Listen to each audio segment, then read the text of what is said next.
when it comes to stigma for people with substance abuse problem, how do we deal with that? What's the issue there? And then stigma for mental issues. We have to continue to create awareness and help people understand that substance misuse is a disease, right? Once you start taking it, it becomes something that you struggle with. We must take responsibility. We must create awareness. We must normalize the conversation. We must have voices. So it's not just having people that have been out of the space. There are other chronic illnesses that we don't call people by those names. I won't see someone who suffers hypertension and say hypertension. So why do you see someone and call him an addict? Or you hear people say, you don't go taking drug again. It's not his drug. Is it possible that a substance abuse problem could actually mask a mental health problem? Absolutely. But then again, you have to understand something. For someone who is taking the medication because he's been prescribed, and I give you an example, with an individual who is struggling with bipolar, if you prescribe a medication, they will do very well. But for an individual who is taking substance out of social whatever, there's definitely something that will show, because they are not taking it to numb a particular thing. They're either taking it to express themselves in certain ways. Well, most people, you hear them say, when I take weed, I coordinate. I'm able to write my songs. I'm able to do that. But I just feel like that's you psyched your mind. It makes you, relate in that manner because that's what, you've put in your head. So remember, the mind is empty. It's what you give it that it works with. Dr. Sa'adatu Adamu is a mental health counselor and founder of the Secure the Future International Initiative, an organization focused on mental health rehabilitation, substance abuse prevention, and psychosocial support. Through her advocacy and community-based interventions, she has worked extensively with victims of substance abuse, trauma, and emotional violence, while championing mental health awareness across schools and communities in Nigeria. On this episode, we take a deep dive into the connection between mental health, addiction, and the realities facing young Nigerians today. Welcome once again to Beyond Addiction podcast. I am Amadin Ogbewe, your host. Today, we want to shine a light on the link between mental health and substance abuse. We want to see the impact on a person suffering from substance abuse problems, their friends, their families, colleagues, and the society. And we want to see how best to tackle this issue, which is often forgotten as part of a bigger problem. And we have the best person to talk about this. I am speaking of Dr. Sa'adatu Adamu. And as always, my co-host is also here, Dr. Omeiza. Welcome, ma'am. Thank you so much for having me. All right. So going straight into it, I want to start with a quote, and I just want to get your response before we move on to other things, including your inspirations for delving into this field. This is from Dr. Sunday Amusu. He says he's the Director of Research and Training at the Neuropsychiatric Hospital at Abeokuta, Ogun State. He says, I would say for now, more than 75% of patients seen in the hospital have a drug-related problem. They may have psychosis, and psychosis is a major mental illness in which patients have lost all touch with reality. So I'd like to get your reaction to this and what really is the connection between mental illness and substance abuse. Okay, so let's look at it from two different ways. Mental illness is when an individual is struggling, with something which is maybe like a chemical imbalance, okay? So then he has to probably take medication all the time to help him, coordinate. Now, mental disorder is what we all go through regularly, like our daily activities, every day, what we do, right? So that means that's mental disorder. I was about to say, God forbid. But, no, every one of us, yeah. So every one of us, somehow you just find yourself struggling with that because we operate every day with three things: how we think, how we feel, and how we act. And there's no one in the world that, doesn't operate in that, space. Exactly. But the difference is an individual who is taking medication because he's not able to coordinate right. Okay. So that you can say the person is struggling with mental illness. But for us, that's, we can still wake up and have our coping skills and all of that. That's mental disorder. Now, there's people again that struggle with mental illness because they are taking some form of medication, right? Now, there's one thing that most, they won't tell you in the hospital. When you get your medications, they won't tell you the side effects. They won't tell you, you understand what's going to happen when you take it. You understand some people get addicted to it. So they can truly go to the hospital and want to take medications because they're not doing well. But then again, it becomes, they become addicted to it because, probably they were not told, or probably they don't know how to come out of it after, that illness, and then again, it becomes, a misuse of drug. Now, misuse of drugs is or substance is when an individual is taking something that, you understand, he or she is not supposed to or was not prescribed. A doctor is here. If you're not, if they don't prescribe a medication and then you take it regularly, even if it's Panadol, you understand, it is misuse, substance misuse. Even if you say your body. Exactly. Okay. So it could be alcohol, it could be, any medication, whatever it is, so long as you misuse it, it is substance misuse. So that's the difference. But there's some people, genuinely, honestly, they take this because they're going through some form of illness, but then it becomes like, I'm used to it, for every time I feel this pain, I just want to quickly take that because, it numbs the pain and all of that. And then they become addicted to it. And then they're struggling with two things, which is the comorbid disorder. Now you're struggling with the mental illness, and then you're struggling with the substance. So it's like a chicken and egg situation. Which comes first? Okay. Just to break it down. Do you develop a substance abuse problem because you have mental health issues? Or does having mental health issues make you then develop a substance abuse problem? So it's a two-way thing. If you're struggling with mental health issues, I gave you an example.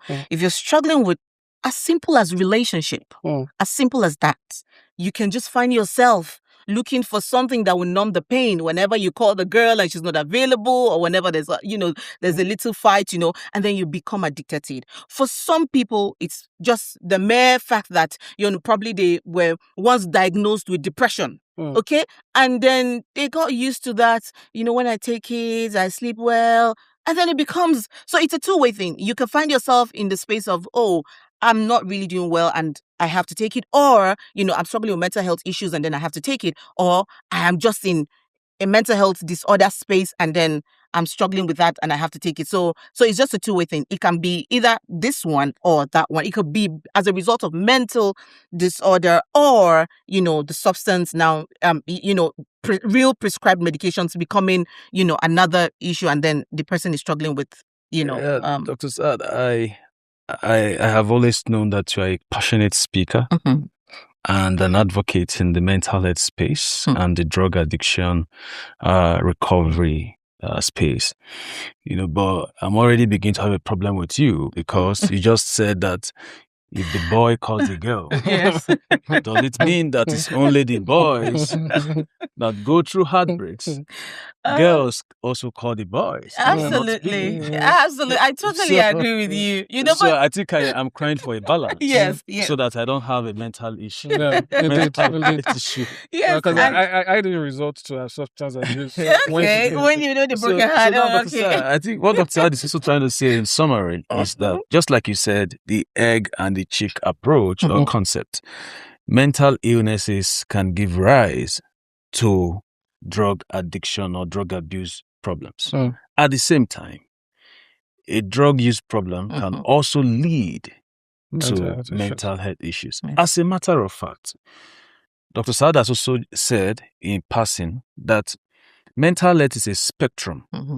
When she said mental disorder, like, I'm okay. Go forbid. There is none of us, even those who are listening to us right now, who have 100% mental health condition. Please don't click off. Those our viewers out there. Yes, But anyway, it's educated. and there is also nobody who have zero mental health condition. It's a spectrum. You are only better than the other. But the moment your mental health condition poses a problem to you, whereby it affects your functionality in certain areas of your life enough to cause worry for you, distress for you, and even your loved ones.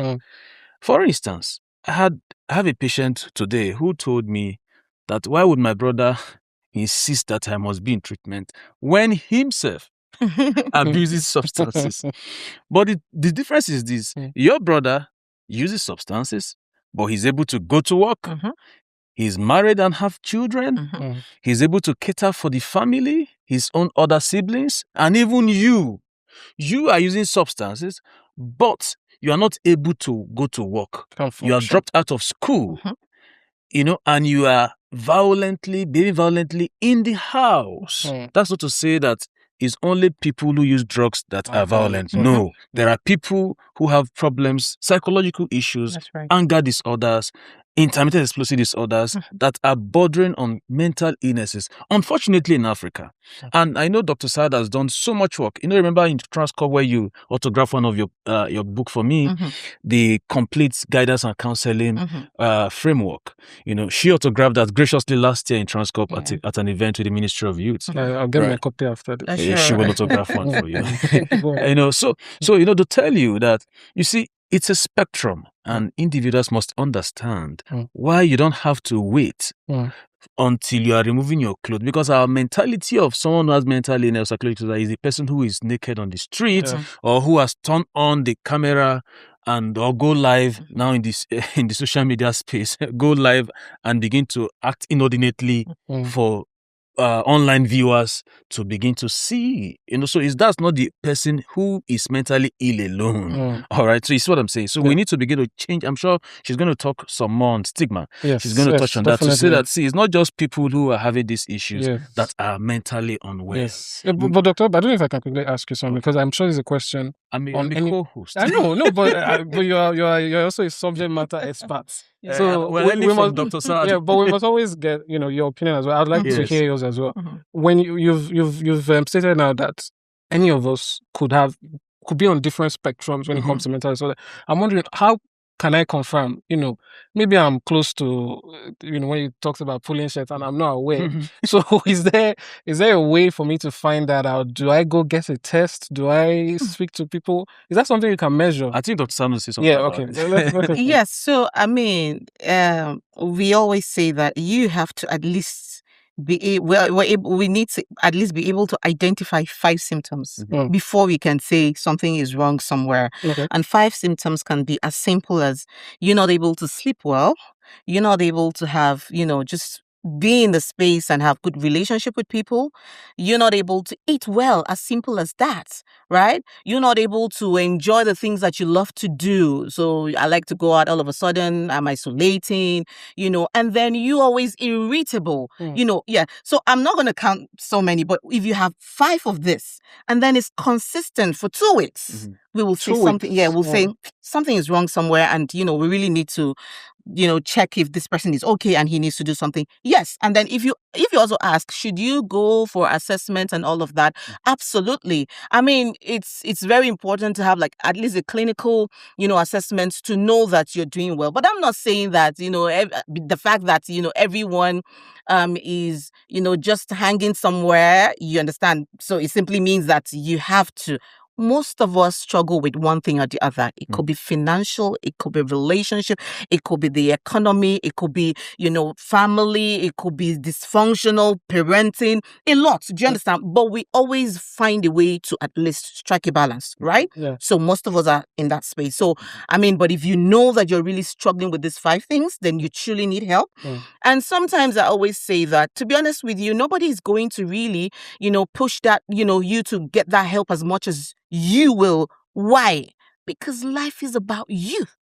Once you're not there, everything continues. Absolutely. And that's the truth. And then the truth is, again, the society will talk about all of the things happening, but they will forget that one person that is struggling in his room, or that one person who just committed suicide at a second ago, just a second, while we're having this conversation. So it's important for us to know that seeking help is you finding that solution for yourself and not for any other person, you understand?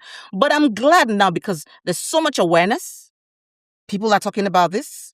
Nigerians are saying, hey, in these days you go to work and you hear your staff saying, I think I can't come in today because I have mental health issues, and all of that. So I feel like it's really a good thing that, we're beginning to have such awareness. And people can at least say, with this is what I'm struggling with. But then again, Dr. Hope, I see a lot of people now coming to you or me, and then they'll say, I know I have schizophrenia. I know I have bipolar because they've gone on social media or Google, and then they just tell you this is. In fact, they even open it and say, I think I'm struggling with this symptom. I think I'm, So it's important again to clear that the fact that you're struggling with XYZ symptoms does not mean that you just wake up in the morning, diagnose yourself. But it's important to find someone, a specialist that will say at least, like I said, 2 weeks. You understand? And then if there are other underlying factors, like ACEs, adverse childhood experiences, dysfunctional family environment, then we can now say, just to quickly clarify, for those symptoms, can drug abuse or substance abuse actually mask it? I say this to say that I know someone who, when they are not on, or I used to know someone who, when they are not on their substance, let me put it that way, they don't perform well. They are erratic, those signs that you mentioned. But ironically, when they are on the drug, they are the model citizen. They're performing well at work, they are smiling, they're happy, they're eating more. So I'm wondering, is it possible that a substance abuse problem could actually mask a mental health problem? Absolutely. Definitely it can. But then again, you have to understand something. For someone who is taking the medication because he's been prescribed, and I give you an example, with an individual who is struggling with bipolar, if you prescribe a medication, Doc, you can confirm this, they will do very well. They won't be sending highs and lows messages. I hate you this minute, I love you that minute. They'll coordinate well. Do you understand? But for an individual who is taking, substance out of, social whatever, you would always find that there's definitely something that will show because they're not taking it to numb a particular thing. They're either taking it, you understand, to express themselves in certain ways. Do you understand? So it's important for us to understand that. You take it when you're not doing well so that it can help you coordinate well, okay? But when you take it because you just want to take it, there's always... Why? Because when you live with a child in the house and you already know who your child is, the personality, if he begins to take substance, you will know because there'll be changes, right? So it means that it's either he's not talking anymore, he's not coordinating, he's not talking anymore, okay? Or he's being very erratic, or he's irritable, or even causing chaos, hitting his mother, beating them, using knife and breaking all the doors and all of that. You understand? So sometimes people just tend to find a way to make it look good. Like when I give an example. Most people, you hear them say, when I take weed, I coordinate. I'm able to write my songs. I'm able to do that. But I just feel like that's you psyched your mind, and to so rationalize that behavior. So it makes you, relate in that manner because that's what, you've put in your head. So remember, the mind is empty. It's what you give it that it works with, right? So if you tell it that, if we take weed, we can do well. With time, you have conditioned it. You've given it a pattern, so it's easy to work in that light. But if you know that you're taking medications because you're not doing well, then it's a different thing. So I just don't want us to give our audience that, opportunity, that is when you take it that you do well. There are certain behaviors people exhibit to cope.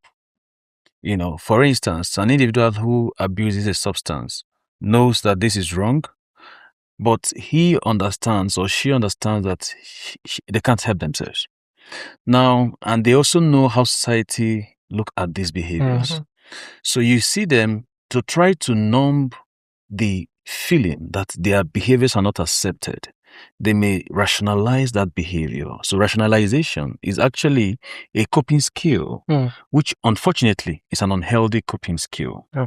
Just the same way someone has suffered a loss and then is in denial that this didn't happen, even though it happened. Yes. But it helps the person cope at that time, feeling that it hasn't happened. I still have it. But he knows that's happened. Yeah. Now, again, these are unhealthy coping strategies. So I think that most people who may rationalize their behaviors are trying to suppress their emotions and thoughts that are negative towards the behaviors they're exhibiting.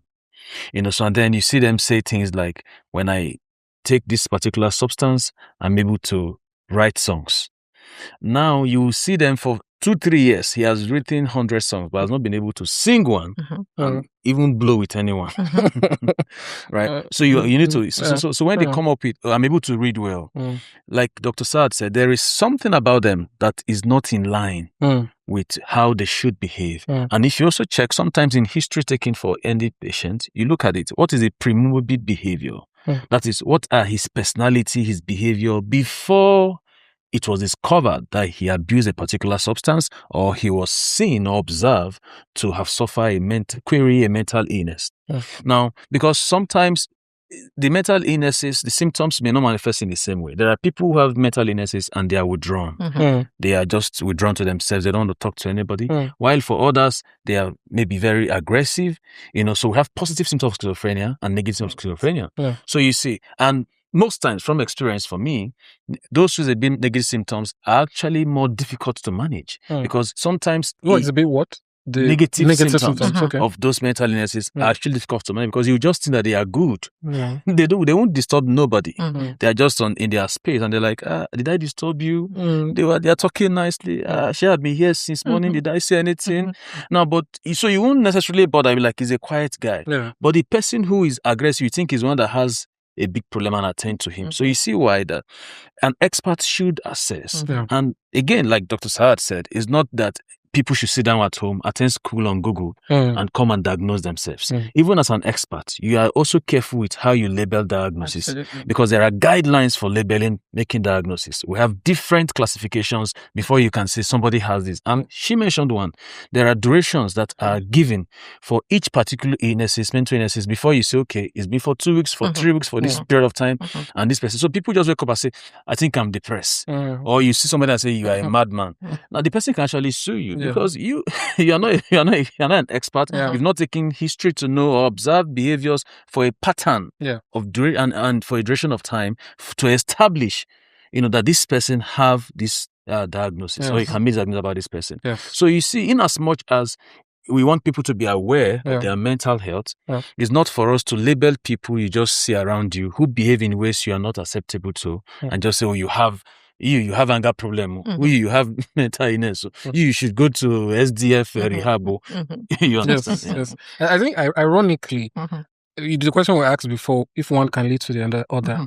If you diagnose yourself with a mental illness and then you somehow procure the drugs to treat that illness, I mean, you've started abusing substance just because you thought you had a substance abuse. It reminds me of a series I watched one time where this person's problem is that they keep diagnosing themselves with various forms of illnesses. I have this. I can feel something here. It's here.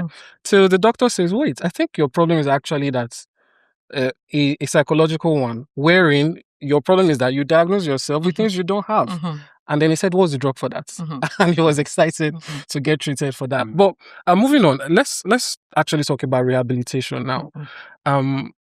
What does that look like? I know, because we've been talking with Dr. Obe, myself, and others here, and I'm not sure we've really gone into a little bit of, not a completely detailed one, because I know, it will take all day. But what does it entail when someone has a problem and they're finally at the place of treatment? What does that look like for them? Okay, so if someone is in a space where he needs to go through a process, to support himself, whether it's a support home or a rehabilitation center, one thing you have to pay attention to is making sure that you have a full team that can, support that individual. All right. Now, having a full team will require a psychiatrist, it will require a counselor or a clinical psychologist. It will require at least an admin person who would always, make sure that they're doing well. It will require a nurse who would always be sure that everybody, there's no emergency and all of that, and then of course they have to go through the major thing, which is the sessions, it depends on what the rehabilitation center is offering. Okay, so I give an example with what I offer. Okay, we do constant counseling because we believe that medication, whatever medication you take, is just to help you suppress some kind of pain, you understand, numb it, detox. But psychotherapy is, a talk techniques that helps an individual, reduce some level of things that you've put in your head and is automatically making you feel a certain way, right?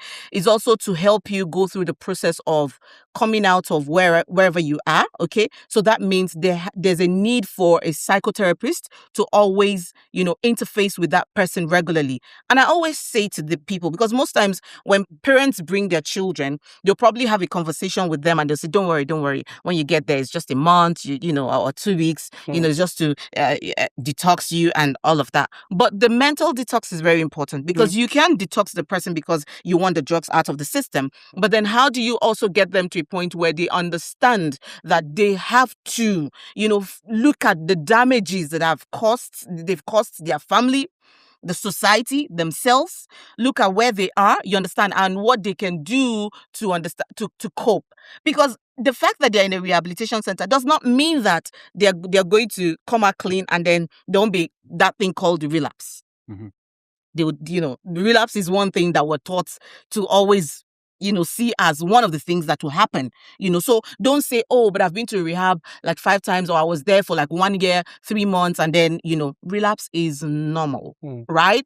But it's normal, right? But you don't stay there for too long. So that's why we say the lapse and the relapse, right? Yeah. So when you begin to see yourself lapsing, you know that, okay, I'm sinking already. And then when you begin to see yourself relapsing, it's like you're deep inside of it and it's beginning to affect family members. It's beginning to affect yourself and all of that. So there's a process. There's definitely a process, for an individual to go through the therapy and then the things that they need to do, the people that they need to interface with, the little strategies and coping skills that they can also go with, after the rehab. Is there any support system for them, when they leave? Because most times people will say, I was home and not doing anything, so I didn't know, and then I had cravings and, there was nobody to run to. So there's always that, check and balance even after they leave the rehabilitation center or the support home. So, but I don't know what Dr. Hope offers, because that's what we offer. So I was asking, is the reverse about the case? And I actually mean, is it possible that parents are the ones with the substance abuse problems and their children are trying to help them, or does that really ever occur?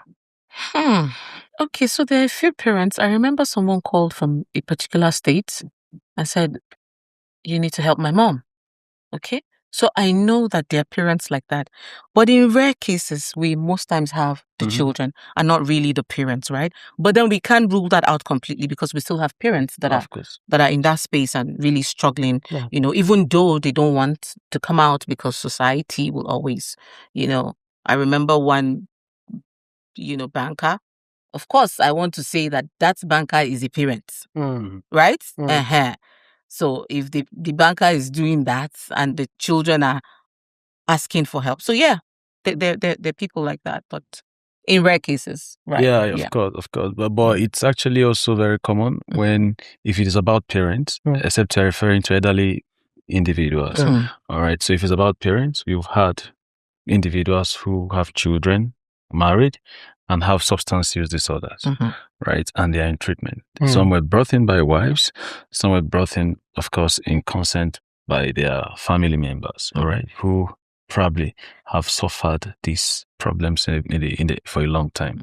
Now, there are also instances where grown-up children and elderly parents are brought into the facility because their mother upon losing their father, had suffered certain issues, circumstances from family relations who went after properties.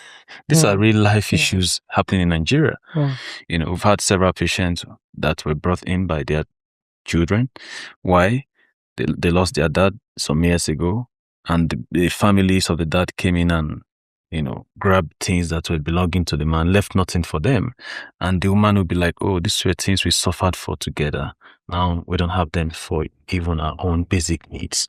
And that could tilt them, to want to escape that pain, to numb the pain. As we always say, drug abuse or addiction isn't about someone just wants to use substance. Okay, and as she said, it's a public health concern. It's a public matter. All right, is that people want to cope with stress. People want to run away from pain. People want to enjoy pleasure, not just enjoy pleasure, more pleasure. So whatever is going to make someone feel good, have pleasure, and then because once they have that pleasure, they want more pleasure. All right. So their heart becomes so enlarged that they just want they just want to keep going. And that's the trap of the drugs too. Once an individual starts taking the drug, after a while, the same dose that produces a particular effect drops in the effect it produces. And the person, because there is need for pleasure, he would take more doses to get the same pleasure he was getting.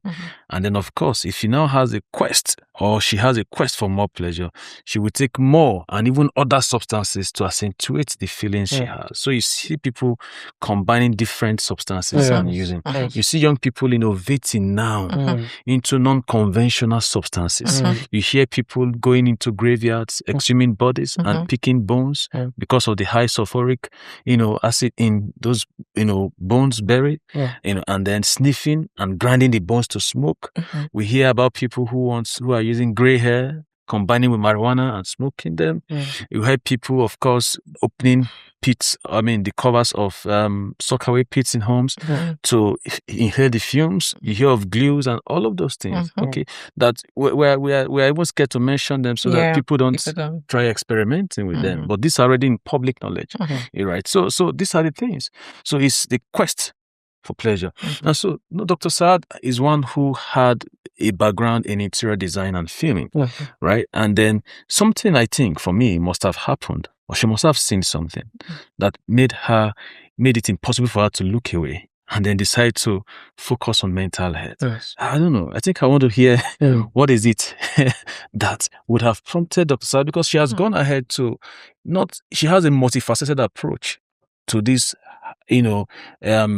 hydra-headed problem. For instance, she's been into schools, for advocacy. She has reached over thousands of students. Okay, now she has a post-care rehab facility. Am I correct, ma'am? Okay, so she has also been heavily invested in youth policy reviewing, right? So what is it that must have touched you to have left, or maybe, move your attention from your background to this mental health? Yeah, so like you rightly said, my first degree was graphics and motion pictures, or is graphics and motion pictures. But when I met a young girl who then was already, changing her personality, so I was sitting with, this Mr. A, but then it was Mr. B speaking to me, right? And Mr. B is already changing personality, like outward, doing the BBL, doing all of that. So, and that was actually the first time, I heard something like BBL. Yeah, that was like 12 years ago, and this person walked into my office the exact way a human being should walk in. But when the person was walking out, the person walked out from behind. So there was something the person was trying to... Okay, she walked it facing she's walking back still facing me. Exactly. Are you describing a multiple personality? Exactly, with the borderline. So to me, I wasn't so comfortable. How do I help this person? What do I do? What are those tools that I can give this person to really support them, And in my head, I'm like, no, I need to do something about it. So it's not just people coming to me and having conversations, but it's also people finding solace. Yes, experiencing something once they leave me. And so I just felt, there's a need to do something to support this person. And I had to go back to school, start all over again. I did my PGD. I switched to education just to learn, counseling, just to learn. So I saw a gap and I felt there's a need, to really support people in this space. Because what I also realize is most times we go for normal human capital development trainings and so many organizations will tell you, we want them to learn on leadership. We want them to learn on public relations. We want them to learn on customer service. But then they forget that so many people are struggling. We are all traumatized. One thing is always getting us in a position where we're vulnerable. So it means that it's not just someone working under a director and then he has to go and look for money for that organization. But is the person really good and ready to be productive is another question. So for me, that was what really, moved me into this space. And then getting into the space, I just feel like, there's so much to be done here. So it's not, you just can't joke here. You need to work. And what do? Policy is one of the things that you have to look at. If you don't look at that, how do you even expect the things to change? It's just going to be difficult. You're just going to be creating awareness and nothing is happening. So it means that policy would be one of the things that you have to look at, And then it's not just going to schools again and having conversations. But what are you living in the school so that when you're not there, there's a continuity, So getting into all the spaces is just to say we have so much work to do and we have to continue to do it, regardless of where we find ourselves or the resources at hand. Because most times when you ask people, why are you not doing this, they'll tell you, there's no resources. Nobody's giving me resources. But why can't we just look at it and say everybody has something to put on the table? And the best way to do that you've thrown up a lot of questions that we actually intend to ask. Right? I guess we're going to take it one after the other from the things you have listed. You mentioned that it's not just about going to this school, to what information are you leaving behind and sustainability. So we're actually going to ask you, given the enormous work you have done in schools, how can you give us a preamble, just a summary? We know if you ask you to tell us everything, we won't leave here. But just a summary of 1, 2, 3. What do you do when you get to these schools? So when I get to these schools, what I do is first identify students that really want to be in the mental health space. That's 1. 2, I get them trained to be leaders in the space so they can support their peers. 3, I inaugurate a club and say, this is where you run to anytime you have issues or when you're struggling with anything. But before I leave the school, I would go to the counselor or the principal and say, I also need to train your counselor because I've realized that your students don't come to your counselor to have conversations. There must be something about the counselor. So there's a need to get her also or get him up to date so with the industry, you understand, expectations, exactly, so that we're not doing things outside, and so that's basically what we do. So we just get them to also that point where they're trained and then they know what to do when the students run to them. Look, we had this safe space in an university some years ago. I don't want to mention the university's name. And then the students who came that were trained to carry out counseling programs for their peers, we're talking to them on partnering with the guidance and counseling department of the school. They said, don't go there. Anything you tell these people in that department, it will come out at the gate. So you see, that means, as you said, there's something you are doing right. Most of this, I'm happy that we're saying this because I've received several letters. Beauty pageants, very young, excited, full of energy, young people who want to do program on health education, and their focus is on drug abuse. And so they are carrying out messages to schools and they are sending in letter for sponsorship, for partnership. But then they are not willing to be trained. So you see, it's important that they know that it's not just enough to come to the school and say no to drug abuse, take pictures with the kids and go away. You have to identify young people in the school who are interested in what the message you have brought in. Because we're looking at sustainability. And then even train them. So they end up not even training anybody. They just form drug-free clubs and go away. With what information? With what training? With what empowerment? Again, you have also touched on something which I'm concerned about. Our leaders, in quotes, because we are all leaders. We are mindful of human capital development, train them on sewing, train them on that. But how do we begin to, by policy or by leveraging on legislative mechanisms, to see that maybe the House of Assembly member or the House of Rep member can include a consistent project for AG on mental health trainings, MHPSS programs, for instance, for certain levels or department, ministries, or the government, because this is becoming very important now. So how about that, since you're also into policy? Yes. So what I think the first thing we need to do is, we know that there's a Mental Health Act, right? So how many states have picked up this act to say we want to, run it in our states? Let's look at it. What can we do? So for me, I'll say first is to, get them down to that state level. Good. Where every state, at least, because I know in Nigeria now we have 3 states. Okay, but how do we get all the states to say, okay, we need this because it's very important? That's one. Number 2 is not just having these policies, but how do we then develop a roadmap and say, this is how we want to support the primary health care, the rehabilitation centers in the city, the people that are already advocating, the ones that are creating awareness and what have you, to also train them on this so that we're on the same page. It's not just having people going out, but what are we saying when we go out, right? That's very important. And then what I feel is important is, can they also pick up like those documents and ask, what's the gap? The gap is manpower. Because there's so many people that are out there cannot do the basic, right? Yeah, but they will they'll call themselves, I'm a professional. But if you ask questions, they're not able to. They don't even have certification. So let's start with that, by saying they are already policies. Because if we begin to say, let's go and develop another one, it's like having too many. Can we pick the ones that we have already? Let's look at the Counseling Act. What does it say? What is it talking about? Who are the ones that should benefit? Let's look at the Mental Health Act. What does it say? Who are the ones that should benefit? And then most importantly, we can't have acts without people not even knowing. I had a meeting this morning and someone was saying, I don't even know about the Counseling Act.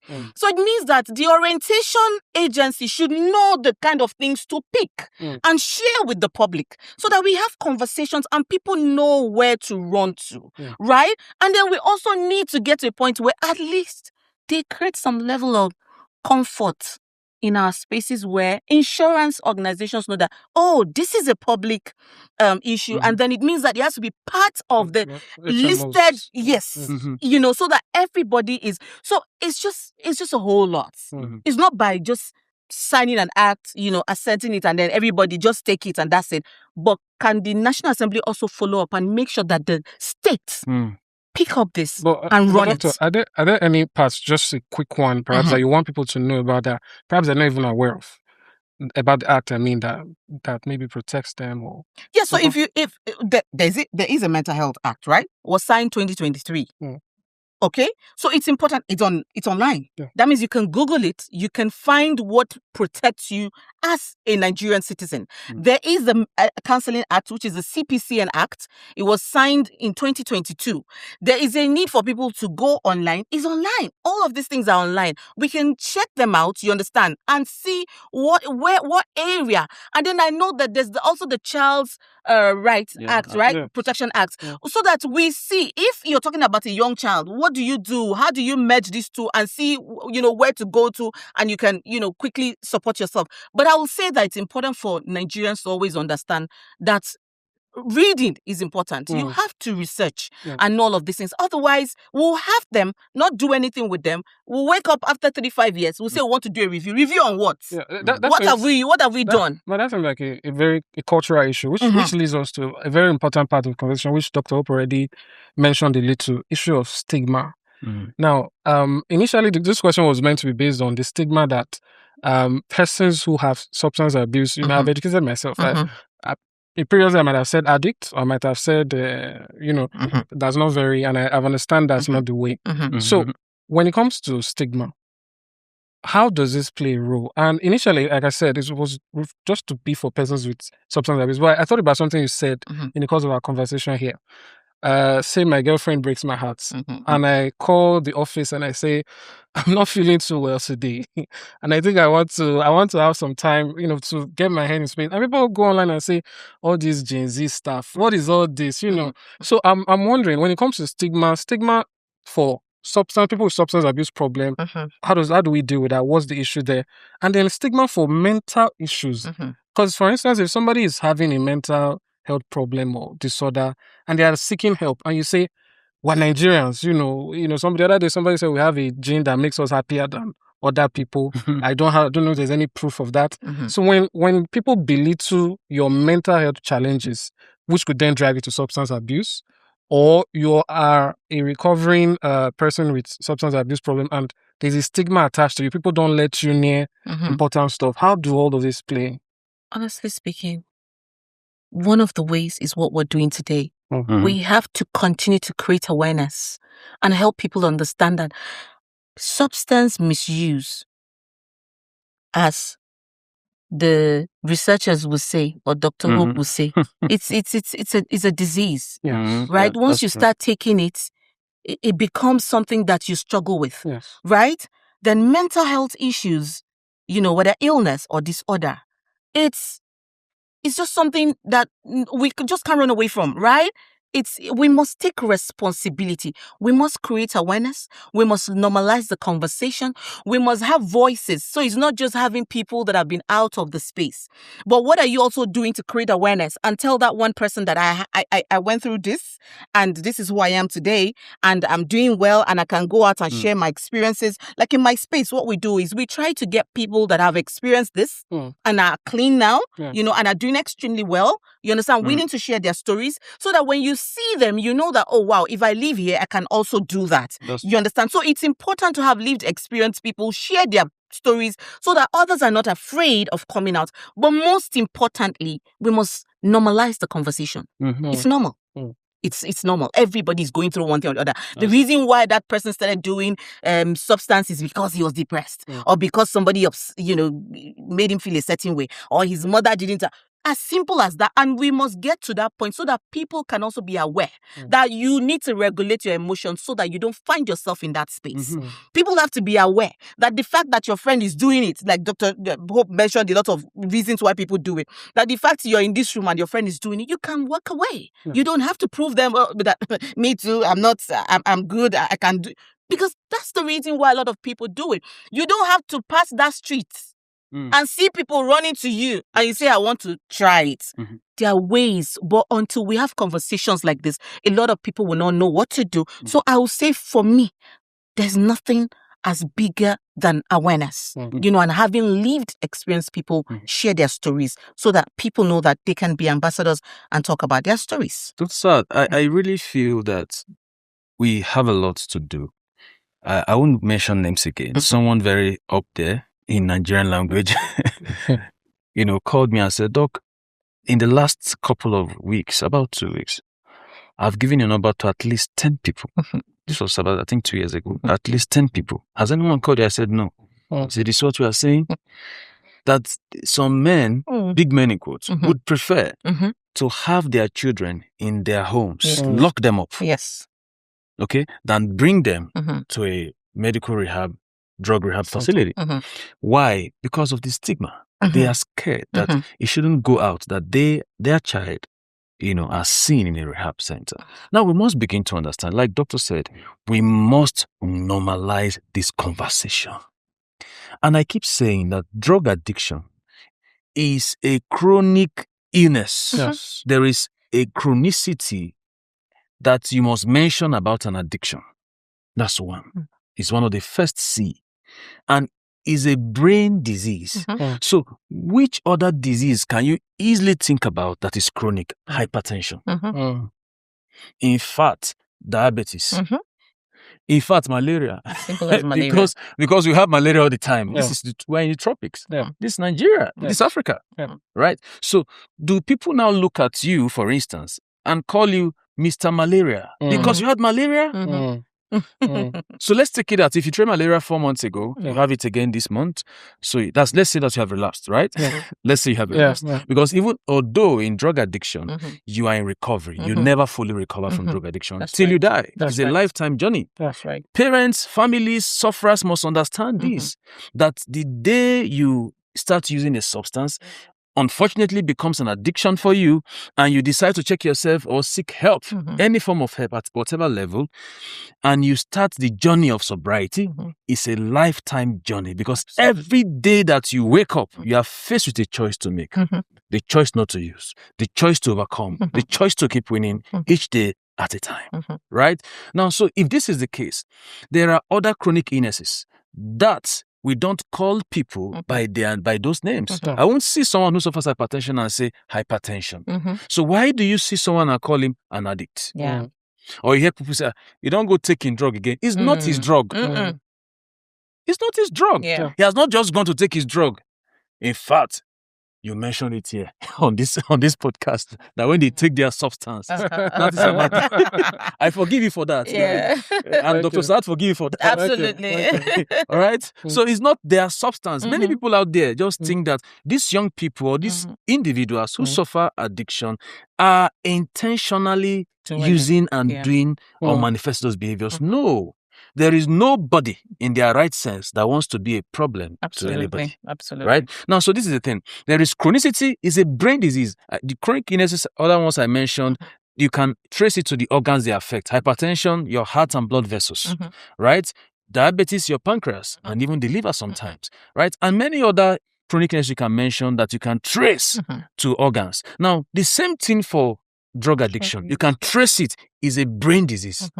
And Dr. Sa'ad also mentioned that most addiction is not about medications. For me, the best bane, the mainstay of treatment is psychotherapy.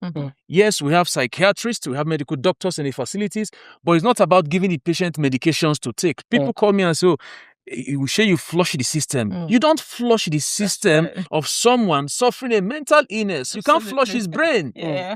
We need to understand this. Now, it is talk therapy. And this therapy, like she said, they are systematized in a way that they can provide over time, change how these people think.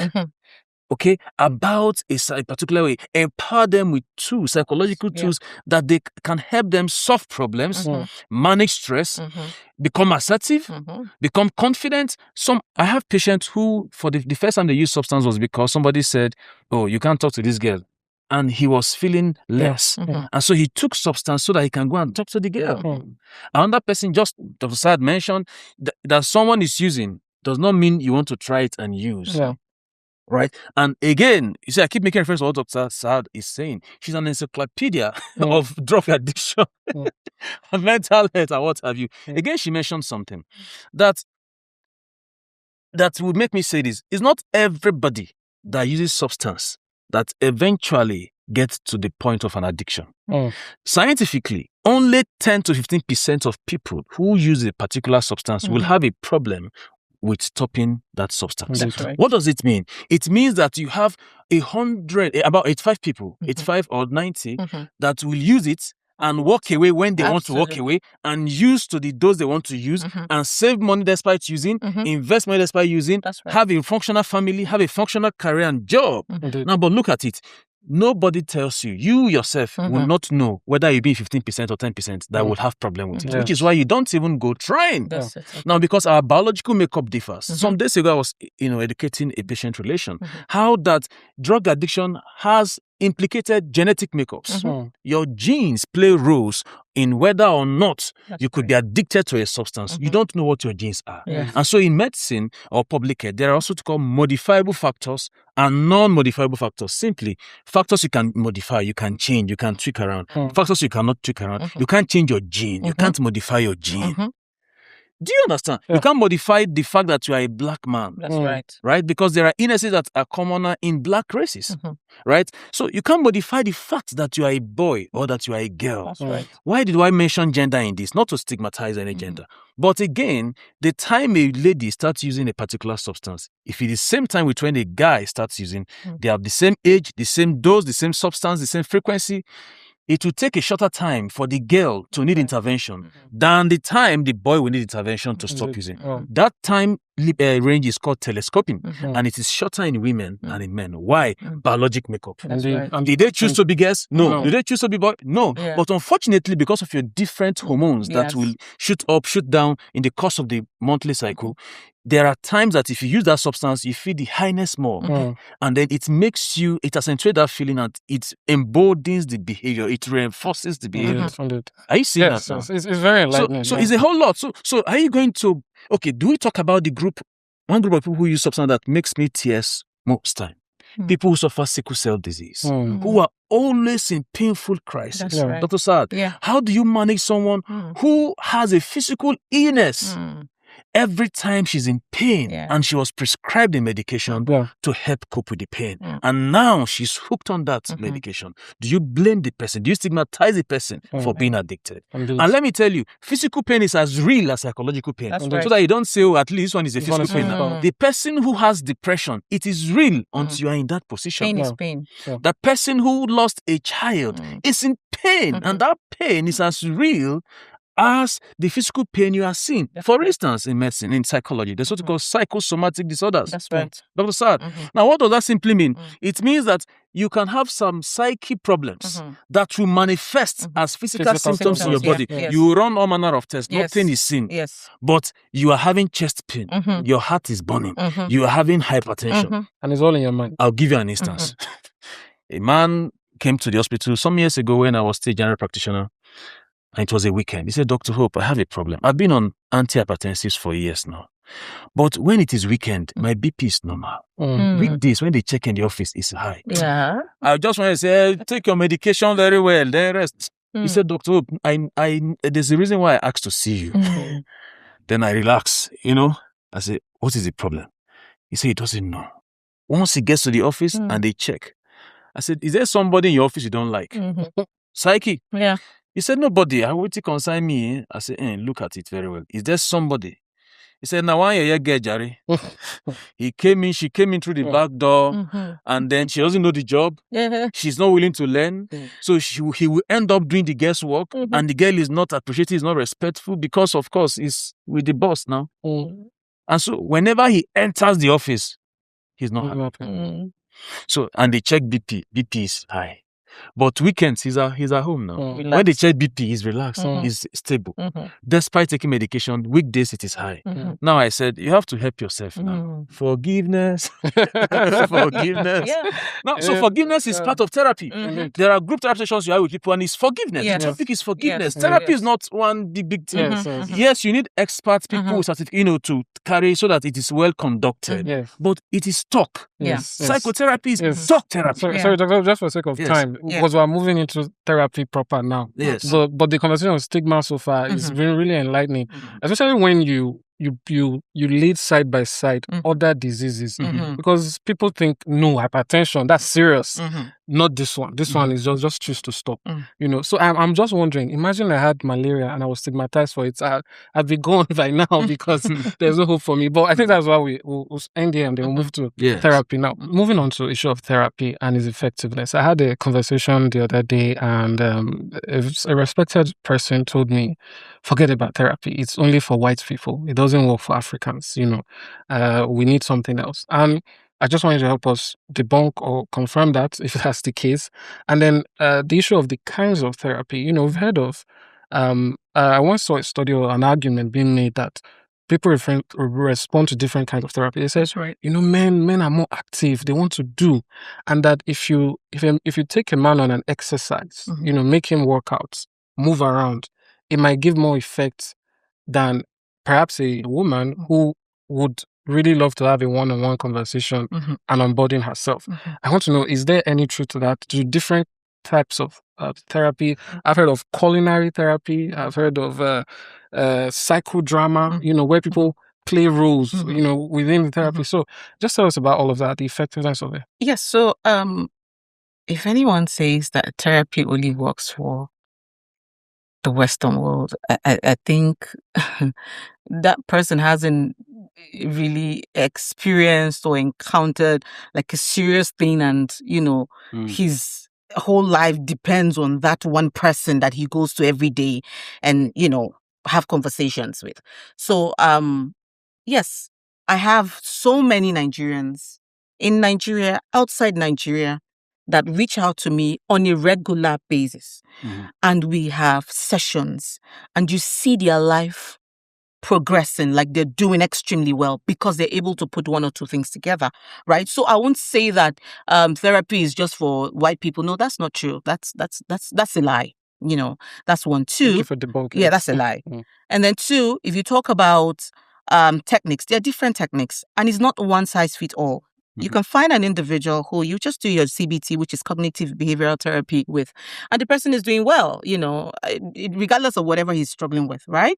But you can find another person that you say, okay, you have to use the CBT and the interpersonal therapy because they work hand in hand. You'll find another person again that you have to probably use the stop techniques, to support, or rewind techniques. So there are different What are those techniques. about? Yeah, so the stop techniques is getting that individual to a point where he's just stop at where you are in your space, right? And taking him back to understanding certain things, right? Okay. And then the rewind is taking him back completely to how he got to where he is, right? And then helping them, understand what that has done to them or what they can do differently, and all of that. So there are different techniques that work for different individuals, different personalities, you understand?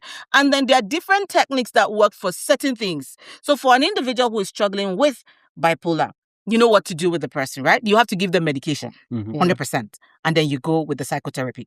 But there are people that are struggling with depression that truly don't need the medication. All they need is the regular psychotherapy, right? There are people who are using drugs or substance, but then they might not even really need like medications all the time. Yeah. All they need is the psychotherapy. And like I said, one key therapy that everyone, regardless of, your profession, whether it's a psychiatrist, a clinical psychologist, a counselor, one major thing that we always use is the CBT. Cognitive behavioral therapy, you have to help the person understand what he thinks of where he is. You understand how he got to that point, and then begin to help them see the positive angle of things instead of struggling or working with the negative angle. Most times people struggle with negative angles, but if you're, in that place where you're supported, with tools that, you can help yourself, the basic things. You talked about men, going with the exercise, and then for women doing regular.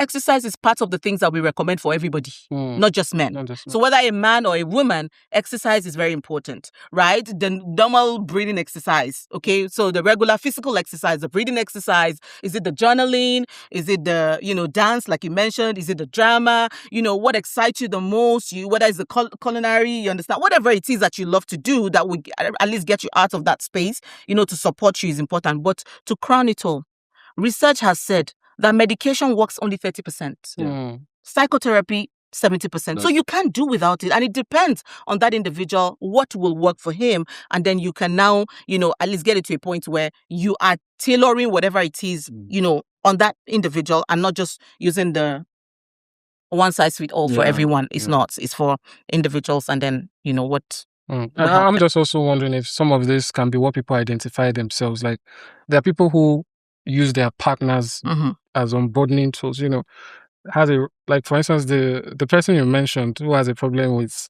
a lady at work. There are people who go home and the partner knows everything that happens at work. This lady has come again, and sometimes it helps them, but sometimes it doesn't. But I understand that the professional help is very important as well. And I believe we've been able to dispel that notion that therapy is only for the Western world. It works for everyone. Thank you so much, Dr. Sa'adatu, for really enlightening us today. It was a very enthralling conversation. Thank you for having me. All right. So that's how we round up this episode of Beyond Addiction. Do join us next time. We have so much more for you. I do hope you learned one or two.